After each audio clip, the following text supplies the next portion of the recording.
Bismillahirrahmanirrahim. Good morning, students. I welcome you all to lecture number 14 of the course of Basic Electronics.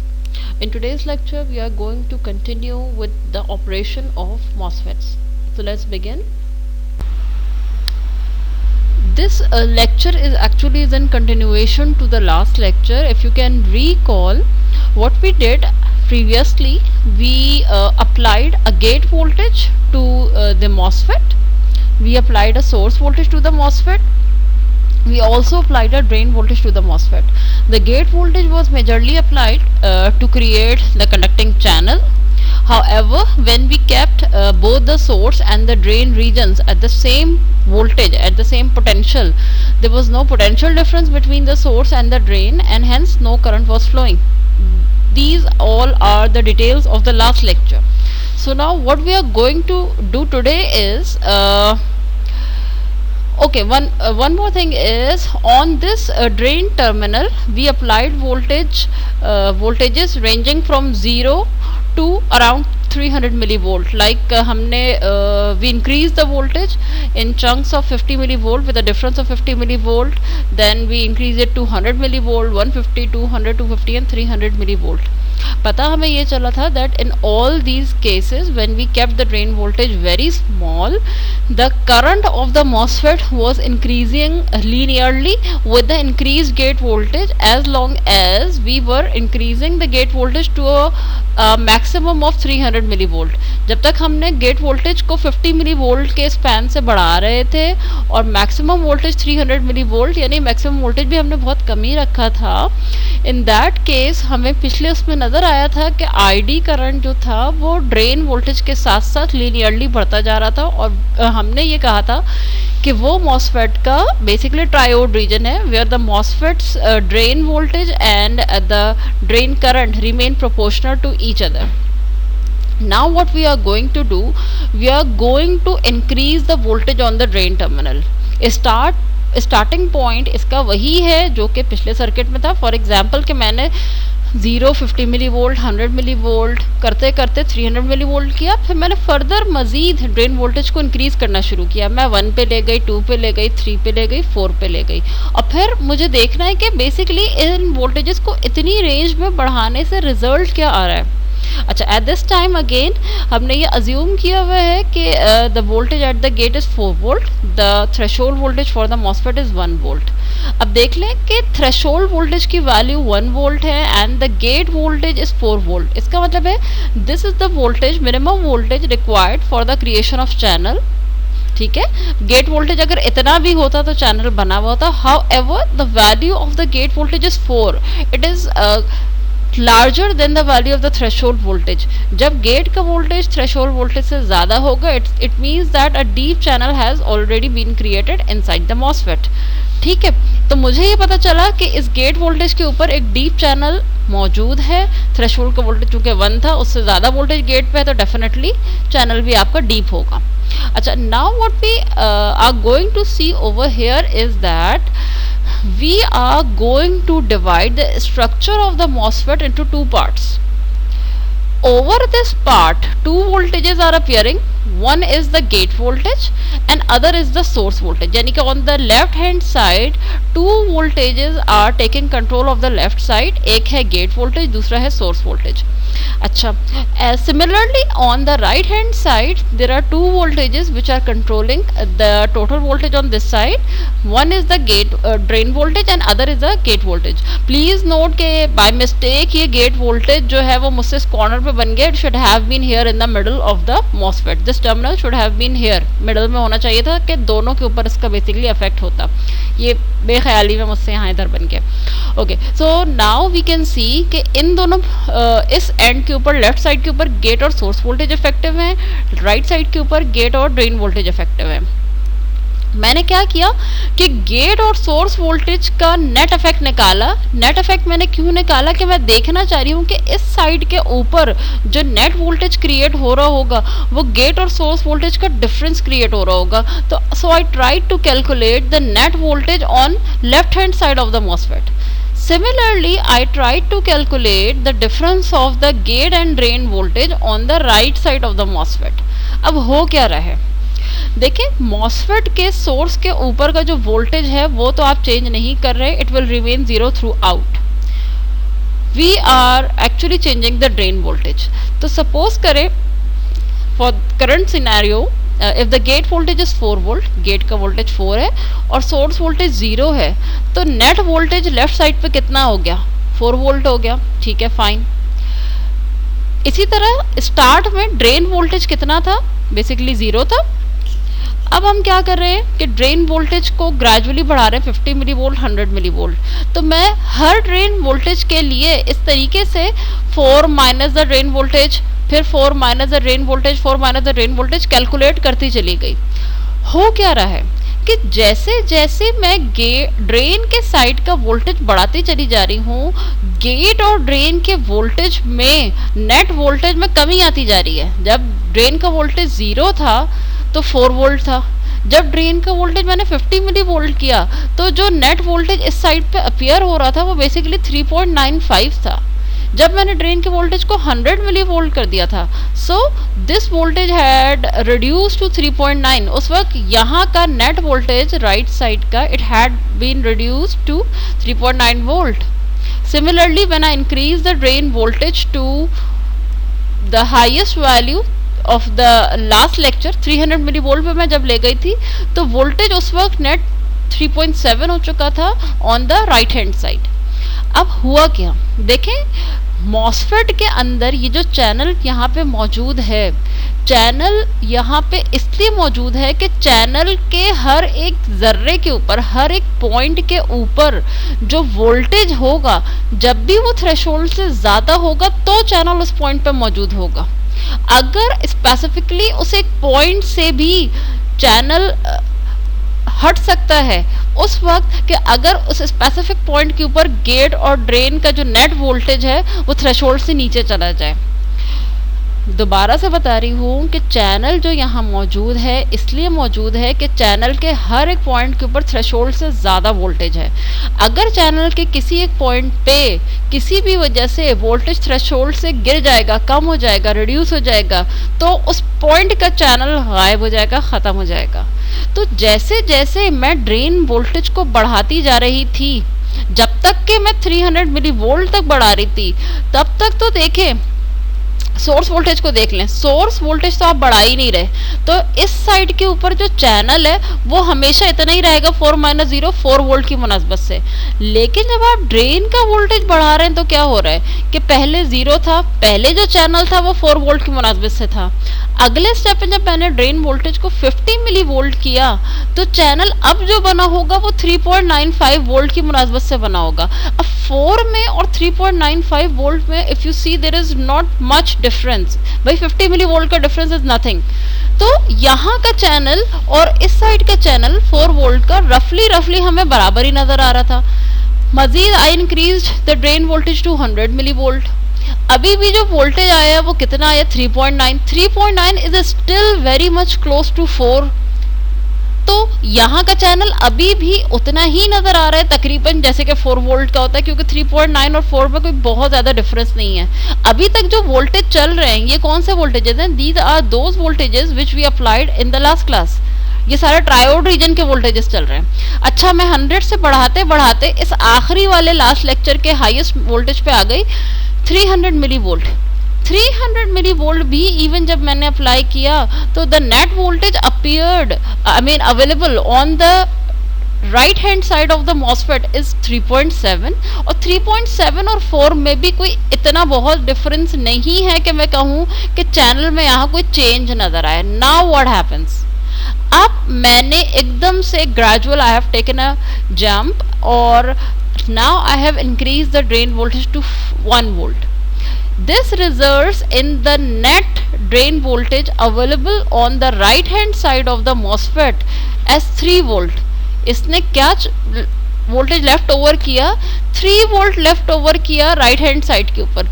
3 volt का क्या मतलब है कि 4 volt का जो चैनल था अब वो 3 वोल्ट हो जाएगा, 3 वोल्ट के हिसाब से बन रहा होगा. यहाँ का जो चैनल होगा वो तो 4 वोल्ट के हिसाब से रहेगा क्योंकि सोर्स का वोल्टेज चेंज ही नहीं हो रहा, लेकिन जब आपने ड्रेन का वोल्टेज 1 वोल्ट पे पहुंचा दिया तो net voltage appearing on the drain side will be 3। तो यहाँ जो चैनल की डेप्थ है वो 4 वोल्ट वाली डेप्थ नहीं होगी बल्कि 3 वोल्ट वाली डेप्थ होगी। थोड़ा सा चैनल यहाँ से कम हो चुका होगा। मजीद मैंने ड्रेन वोल्टेज को बढ़ाया, 2 वोल्ट कर दिया, तो अब नेट वोल्टेज क्या आ रहा है ड्रेन की तरफ 2। तो अब जो चैनल होगा ड्रेन वाली साइड पे वो 3 वोल्ट की मुनासबत से भी नहीं और भी कम वोल्टेज 2 वोल्ट की मुनासबत से है और भी कम हो चुका होगा। मजीद मैंने इसको 3 वोल्ट कर दिया, बढ़ा दिया ड्रेन के वोल्टेज को। That voltage rendered the difference is equal to the threshold. जिस पॉइंट पे आके मैं ड्रेन वोल्टेज को इतना बढ़ा दूं कि गेट और ड्रेन के वोल्टेज का डिफरेंस थ्रेशोल्ड वोल्टेज के बराबर ही रह जाए, सिर्फ 1 वोल्ट रह जाए। 1 वोल्ट क्या है मेरे थ्रेशोल्ड वोल्टेज की वैल्यू। इतना मैंने ड्रेन वोल्टेज बढ़ाया कि गेट और ड्रेन का डिफरेंस बिल्कुल 1 वोल्ट हो गया। उस वोल्टेज पर पहुंचने के बाद मॉसफेट का जो चैनल है ड्रेन की साइड से सिर्फ एक पॉइंट रह जाएगा, पूरा का पूरा खत्म हो जाएगा। ये अगली अभी फिगर मैं आपको दिखा रही हूँ किस तरीके से होगा। इस पॉइंट को जहाँ पे गेट और ड्रेन का डिफरेंस थ्रेशोल्ड वोल्टेज के बराबर आ जाए, इस पॉइंट को कहते हैं पिंच ऑफ वोल्टेज। कि यहाँ पे आने के बाद चैनल जो है वो यहाँ से पॉइंट जैसा हो जाएगा, पिंच हो जाएगा और यहाँ से ट्रायंगुलर शेप चैनल की हो जाएगी रादर देन रेक्टेंगुलर वेवफॉर्म। ठीक है। मजीद अब अगर मैं ड्रेन का वोल्टेज बढ़ाऊं 4 - 4 0, तो चैनल और जाहिर है यहाँ से तो VD आने के ऊपर तो यहाँ से ये 0 हो चुका है, ये थोड़ा सा पीछे चला जाएगा 4 - 4 0। फिर और बढ़ाऊंगी ये चैनल थोड़ा सा और पीछे की तरफ मूव कर जाएगा। तो हो क्या रहा है कि जब हम ट्रायोड रीजन में मौजूद थे और हमने ड्रेन के वोल्टेज को इतना बढ़ाया था 300 मिली वोल्ट रफली कि 4 और 3.7 मिली वोल्ट में रफली कोई डिफरेंस नहीं था। तो ट्रायोड रीजन के अंदर चूंकि वोल्टेज में ड्रेन का इतना कम कम बढ़ा रही थी, there was as such not much difference between the depth of the channel on the source side and as well as on the drain side। दोनों में इतना कोई डिफरेंस नहीं था क्योंकि ट्रायोड में रहते हुए मैंने ड्रेन वोल्टेज को बहुत ज़्यादा बढ़ाया ही नहीं था। अब मैंने क्या किया, जब मैंने ट्रायोड गुजरने के बाद मैंने जो है मजीद वोल्टेज बढ़ाना शुरू किया, तो क्या हुआ मुझे पता चल रहा है आहिस्ता आहिस्ता चैनल की जो विड्थ है या डेप्थ है ड्रेन की साइड के ऊपर वो कम होती जा रही है। क्यों? क्योंकि नेट वोल्टेज गेट और ड्रेन का जो इस साइड पे अपियर हो रहा है वो कम हो रहा है। पहले वो 3 वोल्ट जितना रह गया तो चैनल थोड़ा कम हुआ होगा, फिर वो 2 वोल्ट जितना रह गया चैनल थोड़ा और कम हुआ होगा, फिर वो बिल्कुल जब थ्रेशोल्ड वोल्टेज जितना रह गया तो चैनल यहाँ से बिल्कुल पॉइंट जैसा हो चुका होगा। इस चीज को पिंच ऑफ कहते हैं। मजीद अगर मैं बढ़ाऊंगी ड्रेन वोल्टेज को तो चैनल आहिस्ता आहिस्ता अपनी जगह छोड़ के वापस मूव करना शुरू हो जाएगा, वापस खिसकना शुरू हो जाएगा। In simple words let us see के how will it look. So यहाँ पे हम देख रहे हैं कि जैसे जैसे ड्रेन का वोल्टेज जो है वो बढ़ता चला गया वैसे वैसे आपका जो चैनल है वो आहिस्ता आहिस्ता कम होते होते बिल्कुल यहाँ पॉइंट जैसा रह गया, धारा ड्रेन की साइड से खत्म ही होता हुआ नजर आ रहा है। तो please note that pinch off point वो गेट और ड्रेन वोल्टेज का डिफरेंस, गेट और ड्रेन वोल्टेज का वो डिफरेंस जहां पे आके इन दोनों का डिफरेंस थ्रेशोल्ड वोल्टेज के बराबर हो जाए, ये पिंच ऑफ पॉइंट कहलाता है। ये बात मैंने भी प्रीवियस स्लाइड में भी बता दी है। पिंच ऑफ पॉइंट दरअसल सैचुरेशन रीजन का स्टार्ट है। तो इसका मतलब है ना सिर्फ पिंच ऑफ पॉइंट बल्कि अब मैं मजीद ड्रेन वोल्टेज को जो मैं बढ़ाती जाऊंगी और इन दोनों का गेट और ड्रेन के वोल्टेज का डिफरेंस 0 आ रहा है, तो इस पॉइंट से जो है वो सैचुरेशन स्टार्ट हुआ है। Starting of the saturation is called as the pinch off point. और मजीद ड्रेन वोल्टेज को इंक्रीज करने से सैचुरेशन रीजन आपका कंटिन्यू हो जाएगा ये और सैचुरेशन में चला जाएगा। मजीद जैसे जैसे मैं ड्रेन का वोल्टेज बढ़ाते जाऊंगी आहिस्ता आहिस्ता से यहाँ से चैनल खत्म होने शुरू हो जाएगा और ये चैनल पीछे की तरफ मूव करना शुरू हो जाएगा, ऐसी ट्रायंगल फॉर्म लेते लेते। Important thing to note over here is that once any MOSFET reaches saturation region, then the channel becomes pinch off from the drain side। यही हो रहा है ना कि जब एक चैनल जो है वो सैचुरेशन रीजन में पहुंचता है या पिंच ऑफ में पहुंचता है, क्योंकि pinch of is the start of saturation, तो चैनल जो है वो ड्रेन की साइड से एकदम पिंच ऑफ हो चुका है, खत्म हो चुका है काइंड ऑफ, ठीक है। इवन दो यहाँ पे चैनल खत्म हो चुका है और अकल इंसान की यही कहती है कि जब चैनल पिंच ऑफ होता होगा तो मॉसफेट जो है उसका जो करंट है वो बेसिकली जीरो हो चुका होगा, because the channel is no more here. लेकिन जब आपने मॉसफेट के ऊपर इतने डीप वोल्टेजेस अप्लाई कर दिए होते हैं तो डिस्पाइट ऑफ द फैक्ट कि चैनल जो है वो पिंच ऑफ हो चुका हो, मॉसफेट उस लास्ट करंट की वैल्यू को रिटेन कर लेता है जो पिंच ऑफ से पहले उसने अचीव कर लिया था। फॉर एग्जांपल इस पॉइंट तक पहुंचते पहुंचते मॉसफेट ने जो है वो 3 मिली एम्पेयर करंट जो है वो अचीव कर लिया था। तो 3 मिली एम्पेयर पिंच ऑफ आने के बाद जो 3 मिली एम्पेयर करंट इसने अचीव कर लिया था, मॉसफेट से बस 3 मिली एम्पेयर का ही करंट गुजरता रहेगा, चेंज नहीं होगा। इवन अगर अब मैं मॉसफेट का ड्रेन वोल्टेज बढ़ा भी दूं तो मैं ये तो कहूंगी कि चैनल, मैं कह रही हूँ कि चैनल जो है वो थोड़ा सा पीछे मूव कर जाएगा, अपनी जगह भी छोड़ देगा, बीच की जगह थोड़ी सी खाली हो जाएगी। ये सारे फैक्ट्स ये बताते हैं आपको कि जब आपने एक दफा ड्रेन का वोल्टेज बढ़ा दिया, चैनल पिंच ऑफ हो गया, दिमाग यही कह रहा है कि करंट जीरो होगा। करंट जीरो नहीं होता प्रैक्टिकली, क्योंकि जब इस चीज को परफॉर्म करके देखा गया तो पता चला कि चूंकि इतना छोटा सा मॉसफेट है और उसके ऊपर आप इतने सारे वोल्टेजेस अप्लाई कर रहे हैं, उस वक्त चार्जेस के अंदर इतना मोमेंटम डेवलप हो चुका होता है पिंच ऑफ तक पहुंचते पहुंचते कि डिस्पाइट ऑफ द फैक्ट कि चैनल का जो अपना पॉइंट है वो एकदम पिंच ऑफ हो गया है, बहुत छोटी सी जगह रह गई है चैनल के पास। दूसरी बात, मजीद ड्रेन वोल्टेज बढ़ाने से चैनल पीछे भी खिसक रहा है, बीच की जगह खाली भी हो रही है। लेकिन इलेक्ट्रॉन्स ने उस वक्त तक इतना मोमेंटम गेन कर लिया होता है, इतनी काइनेटिक एनर्जी गेन कर ली होती है कि वो यहाँ से पहुंचकर यहाँ तक, सपोज करें चैनल खत्म है, आगे जंप करके अपना पार्ट कंप्लीट करते हैं, फिर यहाँ आ रहे हैं, यहाँ से पहुंच के यहाँ है, जंप करके अपना पार्ट कंप्लीट करते हैं और फिर आगे चले जाते हैं। तो पता ये चल रहा है कि once the pinch off point is reach, जैसे ही पिंच ऑफ पॉइंट आता है, होता क्या है कि चैनल पिंच ऑफ हो जाता है, एक तरह से ड्रेन की साइड से खत्म हो जाता है। लेकिन जो लास्ट वैल्यू मॉसफेट ने इस पॉइंट पर पहुंचने से पहले अचीव कर ली थी करंट की, करंट उसी वैल्यू पे कंटिन्यू हो जाता है। Now let us see it graphically. Okay, जो चीज़ हमने भी लास्ट स्लाइड में देखी है वही चीज़ पिक्टोरियली भी यहाँ पे आपको नज़र आ रही है, इनफैक्ट ग्राफिकली, कि देखें I am considering this line only कि जब VGS की वैल्यू आपने 4 वोल्ट रखी हुई थी, तो जब जब मैं ड्रेन टू सोर्स का जो वोल्टेज है जो कि इस एक्सेस पे बना हुआ है, जब मैं सिर्फ उसको 0 से 300 मिली वोल्ट तक इंक्रीज कर रही थी, मेरे पास करंट जो था ID लीनियरली VD S के साथ बढ़ता बढ़ता जा रहा था। दोबारा से देख लें, this is the same graph that we drew for the triode region of MOSFET. In fact हमने उस वक्त इस ग्राफ का इतना सा पोर्शन देखा था, हमने जो है वो 300 मिली वोल्ट से आगे वोल्टेज को बढ़ाया ही नहीं था ड्रेन के। अभी भी on the X axis we have the drain voltage, on the Y axis we have the we have the drain current on the y axis। उस वक्त जो हमने प्रीवियसली स्टडी किया था, हमने इसी ग्राफ के 300 मिली वोल्ट तक के पोर्शन को स्टडी किया था। हमने ये कहा था कि जैसे जैसे आप जो है वो ड्रेन का वोल्टेज 50, 100, 250, 300 मिली वोल्ट तक बढ़ाएंगे, लीनियरली जो है वो ड्रेन वोल्टेज के साथ आपका ड्रेन करंट बढ़ता हुआ नजर आएगा। VGS की वैल्यू 5 पे ज़्यादा करंट होगा, 4 पे उससे कम, 3 पे उससे कम, 2 पे उससे कम, और थ्रेशोल्ड वोल्टेज पे डिस्पाइट ऑफ द फैक्ट कि चैनल बना हुआ होगा लेकिन ड्रेन वोल्टेज बढ़ाने से करंट फ्लो नहीं कर रहा होगा। अच्छा, ये बात हम 300 मिली वोल्ट तक के लिए देख चुके हैं। 4 वोल्ट के ऊपर चलते चले गए, आहिस्ता आहिस्ता आपने देखा कि करंट जो है वो ख़त्म होना शुरू हो गया। ख़त्म इन सेंस कि अपनी वैल्यू की इंक्रीमेंट उसने ख़त्म कर दी, सैचुरेट होना शुरू हो गया।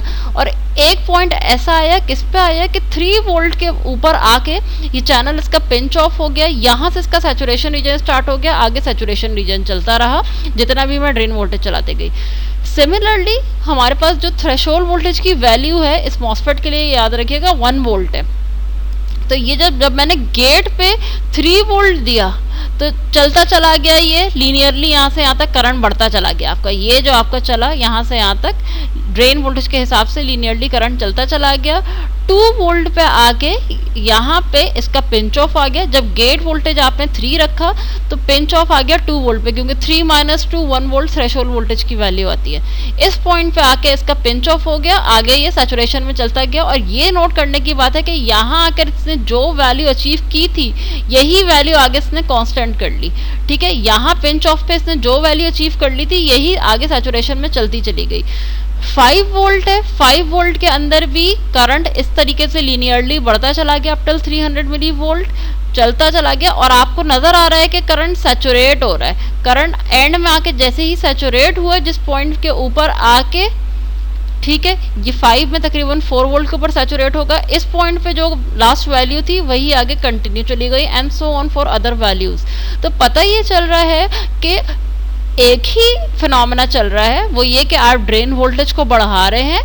चैनल को क्रिएट करने के बाद आप ड्रेन वोल्टेज को बढ़ा रहे हैं। जब ड्रेन वोल्टेज को आप स्मॉलर प्रोपोर्शन में बढ़ाते हैं तो लीनियरली बढ़ता है करंट, और किसी आगे एक पॉइंट पे जाके चैनल जो है वो पिंच ऑफ हो जाता है, ख़त्म हो जाता है सोर्स के साइड से, ड्रेन की साइड से, और फिर पिछली उसी वैल्यू को रिटेन रख लेता है करंट की, जो कि पिंच ऑफ के पॉइंट पे थी। हो सकता है यहाँ थोड़ा सा ये इंक्रीज करता हुआ लग रहा हो, अदरवाइज ये बिल्कुल स्ट्रेट बनना था कि यानी कि इसने बिल्कुल पिंच ऑफ के पॉइंट को कंटिन्यू कर दिया है। अच्छा, तो जब मॉसफेट सैचुरेशन रीजन में चला जाता है उसका जो करंट है वो कांस्टेंट हो जाता है। इस रीजन को सैचुरेशन रीजन कहते हैं, ये तो आपको पता चल गया। सैचुरेशन रीजन में चूंकि मॉसफेट का करंट जो है वो कांस्टेंट हो जाता है, then the MOSFET can serve as a constant current source. अगर इस वक्त मॉसफेट को कांस्टेंट करंट सोर्स के तौर पे आप यूज़ करना चाहें तो आप कर सकते हैं।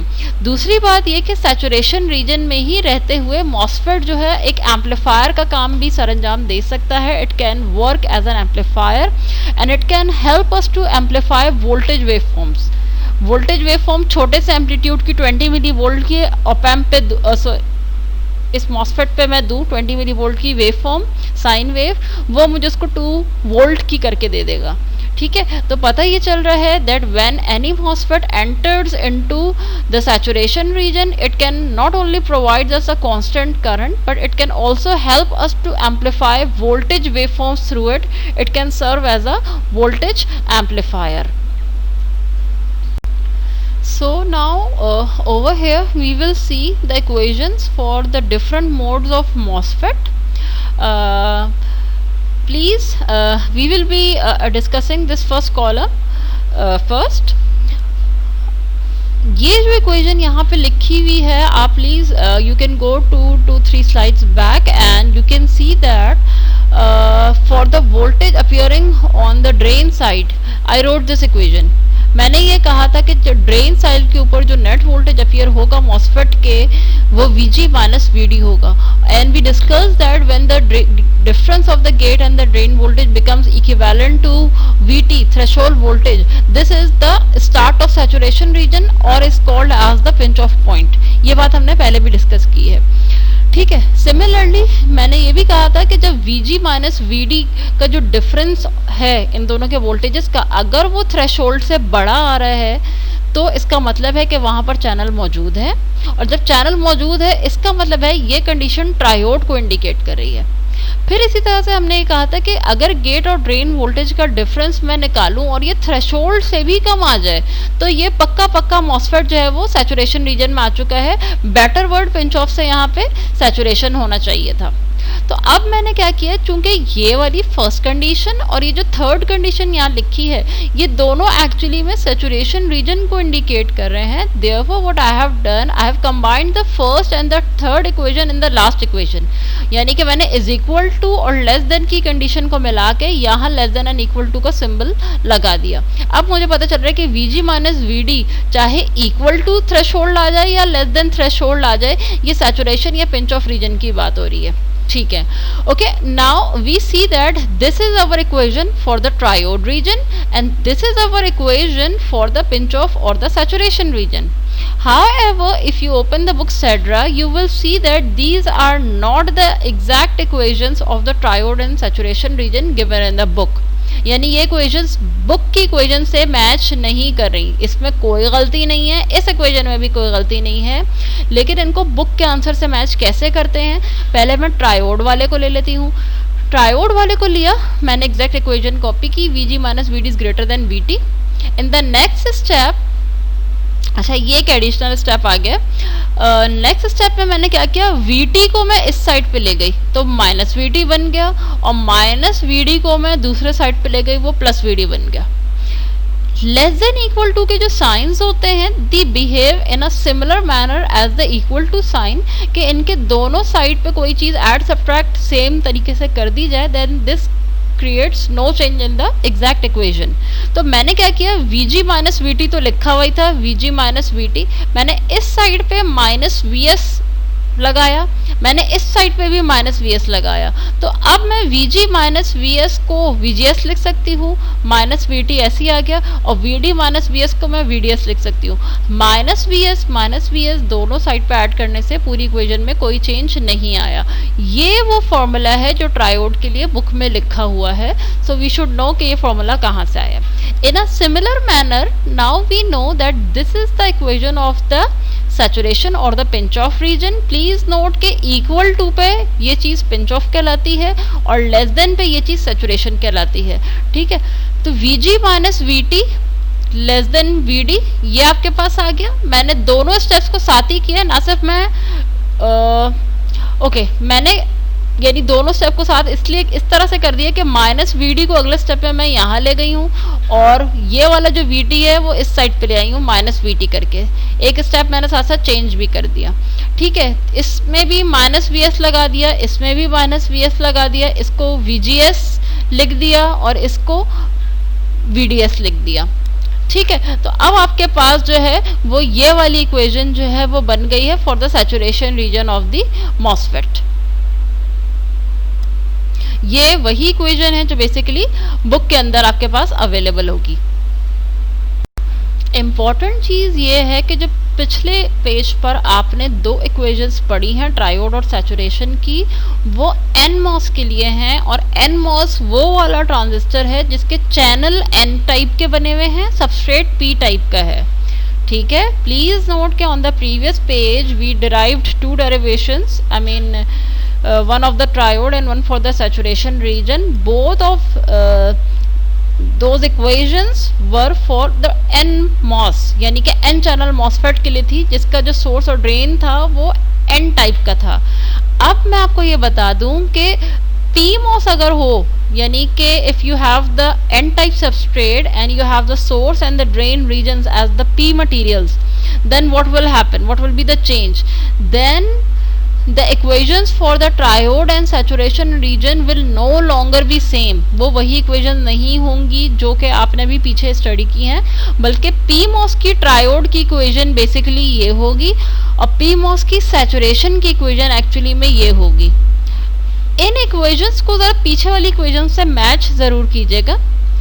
NMOS की जो ट्रायोड की इक्वेशन होती है दरअसल वो PMOS की सैचुरेशन की इक्वेशन होती है, यानी कि और जो PMOS की सैचुरेशन की इक्वेशन होती है वो NMOS की ट्रायोड की इक्वेशन होती है। दोबारा से बता रही हूँ, क्रॉस हो जाता है। ये क्रॉस कैसे होता है वो तो ज़ाहिर है स्टेप बाय स्टेप आप पूरा प्रोसीजर परफॉर्म करके देखेंगे, चैनल बना के, फिर चैनल कैसे कम हो रहा है, कब थ्रेशोल्ड आ रहा है, ये तो सब ज़ाहिर आपको उसको देख के एनालाइज करेंगे तो डिराइव हो जाएगा। लेकिन PMOS के लिए हम डिराइव नहीं कर रहे हैं, डायरेक्ट हम जो बुक के अंदर रिलेशंस हैं वो यूज़ कर रहे हैं। और जब इस इक्वेशंस को अगर याद करने की बात आए तो आप NMOS वाली याद कर लें कि NMOS के ट्रायोड में ऐसा होता है, सैचुरेशन में ऐसा होता है। PMOS में क्या है, ये जो ट्रायोड की PMOS की इक्वेशन लिखी हुई है ये दरअसल NMOS की सैचुरेशन रीजन की इक्वेशन है, और यहाँ जो PMOS की सैचुरेशन रीजन की इक्वेशन लिखी हुई है ये दरअसल NMOS की ट्रायोड की इक्वेशन है। इक्वल टू वाली जो चीज़ है वो हमेशा सैचुरेशन रीजन की इक्वेशन में डाल दी जाती है, ट्रायोड की इक्वेशन में इक्वल टू वाली चीज़ नहीं डाली जाती। ठीक है, तो NMOS की सैचुरेशन की इक्वेशन PMOS की ट्रायोड की बन गई और PMOS की सैचुरेशन इक्वेशन NMOS की ट्रायोड से उठ कर आई है। ठीक है, Okay, so now here we will see the current equations of MOSFET. Please note कि MOSFET जो है ट्रायोड रीजन में और सैचुरेशन रीजन में MOSFET की जो करंट इक्वेशंस होती हैं वो सेम नहीं होती. This is the equation for the triode region and this is the equation for the saturation region. And please note that these equations are for the NMOS, क्योंकि अभी तक हम NMOS पढ़ते हुए चले आ रहे हैं. Few terms are not new. I mean like the VGS term is already known to you. VT threshold आपको पता है, VDS drain to source voltage ये आपको पता है. These terms are not new. ये 2-3 टर्म्स हैं, म्यू एन, COX, WL, ये कुछ टर्म्स जो है वो नई हैं. Okay, W represents the width of the MOSFET. ठीक है, I mean cross sectional area में जो विड्थ होगा W इसको इंडिकेट कर रहा है. L represents the distance between the source and the drain terminal. W MOSFET की विड्थ हो गई, L जो है वो सोर्स और ड्रेन के दरमियान का डिस्टेंस हो गया. Both of them are usually represented in micrometer units. अच्छा, अभी इस चीज़ पे मैं आती हूँ. Mu n basically represents the mobility of electron और म्यू एन का यूनिट जो है वो बेसिकली ये है. आसान अल्फाज में अगर मोबिलिटी को देखें तो हम how it represents the speed of electron. Mobility का क्या मतलब है कि इलेक्ट्रॉन की क्या स्पीड है. 1 वोल्ट मॉसफेट पे अप्लाई करें तो 1 सेकंड में वो कितना सेंटीमीटर स्क्वायर का जो डिस्टेंस है वो ट्रैवल करता है. ये बेसिकली इलेक्ट्रॉन की मोबिलिटी है. तो आसान अल्फाज में म्यू एन इलेक्ट्रॉन्स की स्पीड को इंडिकेट कर रहा है. COX ये ऑक्साइड की कैपेसिटेंस है. COX और इस कैपेसिटेंस का फॉर्मूला पर यूनिट एरिया में होता है, यानी कि capacitance per unit area farad पर सेंटीमीटर स्क्वायर, यानी कि कैपेसिटेंस का unit divide by the area unit. Oxide capacitance. अब सवाल ये पैदा होता है कि मॉसफेट अगर मौजूद है then what is this oxide capacitance, what is this new thing. इसको भी आगे देखते हैं कि मॉसफेट में ऑक्साइड कैपेसिटेंस का क्या जिक्र आ रहा है. अच्छा, Kn is actually a common term for the combination of mu n and COX. mu n और COX को जब मिला के कभी भी लिखना हो तो Kn कैप करके लिख देते हैं. तो चाहे मैं यहाँ mu n COX लिख दूँ या यहाँ पे Kn कैप लिख दूँ, it means the same thing. दोनों mu n और COX both are constant terms. Mobility of electrons in a MOSFET is a constant term. The capacitance of oxide in a MOSFET is also a constant term. तो इन दोनों constant terms को combinedly Kn करके लिखा जा सकता है. Mu n speed of electron है, ऑक्साइड की कैपेसिटेंस है, COX ये कहाँ से अपीयर हो रही है that we will see in forthcoming slides. Now one thing to see is that in case of the triode region this is our equation of current. इसमें VDS का term भी मौजूद है, VGS का term भी मौजूद है. This clearly indicates कि ट्रायोड रीजन में गेट टू सोर्स वोल्टेज और ड्रेन टू सोर्स वोल्टेज इन दोनों का इम्पैक्ट हो रहा होता है. ठीक है, सैचुरेशन रीजन की जो ये इक्वेशन है वो ये बता रही है कि इस इक्वेशन में VDS का टर्म मौजूद ही नहीं है. What does this mean? अगर आपको याद हो तो हमने सैचुरेशन रीजन का ग्राफ ऑलरेडी स्टडी किया है, जिसमें कि हमने देखा था कि once the MOSFET enters into the saturation region its current becomes constant. ऐसे ही देखा था ना हमने कि करंट जो लास्ट वैल्यू अचीव कर चुका था वही कांस्टेंट होता आगे चलता जा रहा था करंट. तो हो क्या रहा था इसका मतलब, जब करंट कांस्टेंट हो जा रहा है और आप ड्रेन का वोल्टेज बढ़ा रहे हैं, उसका मतलब क्या था? उसका मतलब ये था कि आप ड्रेन का जितना भी वोल्टेज बढ़ा रहे हैं करंट पे कोई असर नहीं आ रहा, करंट सीधा सीधा सीधा चलता चला जा रहा है. So this equation of saturation is a true picture of your graph और is a true explanation of your graph कि इसमें VDS का टर्म नहीं है. जब सैचुरेशन रीजन आ जाएगा then the drain current will become independent of the value of the drain to source voltage VDS. VDS को आप कितना भी बढ़ाएं, करंट जो है वो बेसिकली इस इक्वेशन के हिसाब से आ रहा होगा, क्योंकि सैचुरेशन में आने के बाद आपको पता है करंट कांस्टेंट हो जाता है और ड्रेन का वोल्टेज आप 2, 3, 4, 5 कुछ भी कर दें, आपने देखा था कि करंट कांस्टेंट ही चल रहा था जो लास्ट वैल्यू उसने पिंच ऑफ पे अचीव की थी. तो पिंच ऑफ तक तो आप करंट जो है वो कह सकते हैं पिंच ऑफ से पहले तक तो आप कह सकते हैं कि जो करंट था वो VDS की वैल्यू पर डिपेंडेंट था, which can be govern, which will be और can be govern by this equation. However, at the pinch off point and beyond the pinch off point in the saturation region, we can see that there will be no impact of the drain voltage on the current. आप कितना भी drain voltage बढ़ाते चले जाएं, current constant और constant ही रहेगा, और वो इस इक्वेशन से आप डिफाइन कर रहे होंगे. Okay, now what we are doing, if you can recall, we studied that in triode region MOSFET current ID was proportional to the drain voltage. हमने ट्रायोड में पढ़ा था कि जैसे जैसे ड्रेन का वोल्टेज आप बढ़ाते जा रहे थे, वैसे वैसे ड्रेन का करंट मॉसफेट का बढ़ रहा था और वो लीनियरली रिलेटेड थे एक दूसरे से. ये बात प्रीवियस हम स्लाइड में स्टडी कर चुके हैं कि जैसे जैसे आप VDS को बढ़ाते चले जाएंगे वैसे वैसे मॉसफेट का जो करंट है वो लीनियरली बढ़ेगा. कब तक? जब तक कि ड्रेन का जो वोल्टेज है वो बहुत ज़्यादा नहीं बढ़ा रहे. मैक्सिमम हमने 300 मिली वोल्ट या 0.3 वोल्ट तक रखा था. ठीक है. Now if you can recall, I said that in the triode region the drain voltage is proportional to the current और the current is proportional to the drain voltage. तो triode region में MOSFET की क्या property बन रही है? MOSFET की ये प्रॉपर्टी बन रही है कि मॉसफेट का ड्रेन और करंट एक दूसरे के लीनियरली प्रोपोर्शनल है. हैव यू एवर नोटिस्ड कि और किस एलिमेंट के अंदर ये प्रॉपर्टी है कि उसका जो करंट है और उसका जो वोल्टेज है वो एक दूसरे के साथ लीनियरली प्रोपोर्शनल हो? Yes, it is the resistor. Resistor की इक्वेशन होती है V equal to I R, और आई थिंक शायद ये बात मैंने प्रीवियस स्लाइड में एक्सप्लेन भी की थी कि रेजिस्टर की जो इक्वेशन होती है V equal to I R, इस फॉर्मूला के अंदर वोल्टेज और करंट रेजिस्टर के एक दूसरे के लीनियरली प्रोपोर्शनल होते हैं. तो अगर मॉसफेट ट्रायोड रीजन में बिल्कुल ऐसे ही बिहेव कर रहा है कि उसका जो करंट है वो उसके वोल्टेज के प्रोपोर्शनल है, so this clearly means that in triode region MOSFET is behaving as a resistor. क्यों? क्योंकि रेजिस्टर की इक्वेशन है V equal to I R. Resistor में वोल्टेज और करंट लीनियरली प्रोपोर्शनल होते हैं एक दूसरे के, ये बात तो सबको पता है. ट्रायोड रीजन में मॉसफेट की कैरेक्टरिस्टिक है कि आईडी करंट प्रोपोर्शनल हो जाता है ड्रेन करंट के, ड्रेन वोल्टेज के. ID is proportional to VD voltage और the VDS voltage, drain voltage के प्रोपोर्शनल हो जाता है. तो मॉसफेट ट्रायोड रीजन में रेजिस्टर की कैरेक्टरिस्टिक्स को मिमिक कर रहा है कि उसका जो करंट है वो वोल्टेज के प्रोपोर्शनल है.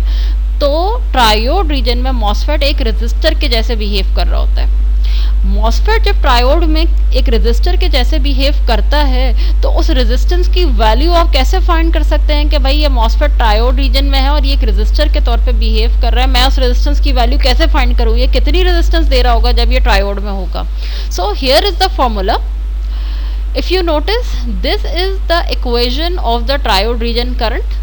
We have just studied this equation in the previous slide कि ट्रायोड में मॉसफेट की इक्वेशन होती है μn CoX W/L VGS minus VT into VDS minus half VDS square. ये मैंने ट्रायोड रीजन की इक्वेशन ली है. अब आपको ये पता है कि ट्रायोड रीजन में VDS की जो वैल्यू होती है वो कितनी होती है maximum? It is 300 milli volt. 300 milli volt का मतलब है 0.3 वोल्ट. अगर मैं 0.3 वोल्ट का स्क्वायर लूँ तो क्या होगा? 0.3 वोल्ट का स्क्वायर लेने से जो आंसर आएगा रिजल्टेंट वो और भी छोटा होगा. आपको ये बात पता है कि डेसिमल में अगर बहुत 1 से कम नंबर हो, बिलो 1 अगर नंबर हो तो उसका स्क्वायर लेने से वो और भी छोटा हो जाता है. तो मैंने क्या कहा, this is kind of a small derivation you can say, कि चूंकि VDS की बहुत वैल्यू छोटी होती है ट्रायोड रीजन में, we can neglect VDS square term. ये ट्रायोड रीजन का करंट जब आप कभी भी निकाला करेंगे, you will not be neglecting this VDS square term while calculating the current. ठीक है. करंट कैलकुलेट करते वक्त VDS स्क्वायर की जो भी वैल्यू आ रही है, we will be giving the exact value for ID. But in order to find the resistance offered by the MOSFET in triode region, we will say that the VDS is very small. We can neglect its square term. क्यों square को neglect किया? क्योंकि VDS की value 0.3 है, 0.3 का square लिया तो वो और भी छोटी हो गई। हमने for the time being for the calculation of resistance इस आखिरी वाली टर्म को इग्नोर कर दिया। So we are left with this equation where VDS square term has been neglected. What we simply have done over here कि इसमें से VDS over ID का रेशियो निकाल लिया, ID को इसके नीचे ले गए, तो ये पूरी चीज़ जो बाकी बची वो 1 अपॉन में आ गई, 1 upon μ1 COX W by L VGS minus VT। तो मॉसफेट जब ट्रायोड रीजन में होगा तो ड्रेन से लेके सोर्स तक जो रेजिस्टेंस वो ऑफर कर रहा होगा वो इस फॉर्मूला से कैलकुलेट की जा सकती है। μn आपको गिवन होता है COX मॉसफेट की width, distance between source and drain, VGS minus VT, ये सारे पैरामीटर्स आपको गिवन होते हैं। इन सब की मदद से आप पता लगा सकते हैं, you can find the value of the resistance that a MOSFET offers in triode region. अब ये चीज़ मैं एक्सप्लेन कर चुकी हूँ। इससे एक और बात मुझे पता चली इस पूरी एनालिसिस, वो ये कि if I do not have any resistor then I can always use a MOSFET as a resistor by operating it in triode region। अगर मैं कभी आगे जाके डिज़ाइनिंग का काम करना शुरू करूँगी कि मैं खुद से सर्किट्स बाकायदा डिज़ाइन करना शुरू करूँ, तो मुझे एक बात पता है, वो ये कि अगर मेरे पास कभी रजिस्टर की कमी हो जाए तो मुझे पता है कि मैं मॉसफेट को किसी भी तरह से ट्रायोड रीजन में चला लूँ। अगर मैं उसको ट्रायोड रीजन में चलाऊंगी तो मॉसफेट एक रजिस्टर के तौर पे बिहेव कर रहा होगा और उसकी रेजिस्टेंस मैं इस वैल्यू से इस इक्वेशन से कैलकुलेट कर सकूंगी। मुझे मॉसफेट का थ्रेशोल्ड वोल्टेज भी पता होगा, क्योंकि जो मॉसफेट मार्केट से बन के आता है उसका थ्रेशोल्ड वोल्टेज फिक्स होता है। मैं उसके गेट, अच्छा उसका W बाई L भी फिक्स होगा, क्योंकि ज़ाहिर है मैन्युफैक्चरिंग के वक्त की ये चीज़ें, उसका COX भी फिक्स होगा, उसका μn भी फिक्स होगा। तो इस पूरे RDS के फॉर्मूला में थ्रेशोल्ड वोल्टेज फिक्स है, W L फिक्स है, μn फिक्स है, COX, all these parameters are fix except this gate to source voltage। तो by applying appropriate gate to source voltage on the MOSFET and by applying a very small drain voltage, मैं MOSFET को triode region में पहुंचा दूंगी और फिर वो वही रेजिस्टेंस प्रोवाइड कर रहा होगा जो इस फॉर्मूला से निकल रही है। ठीक है।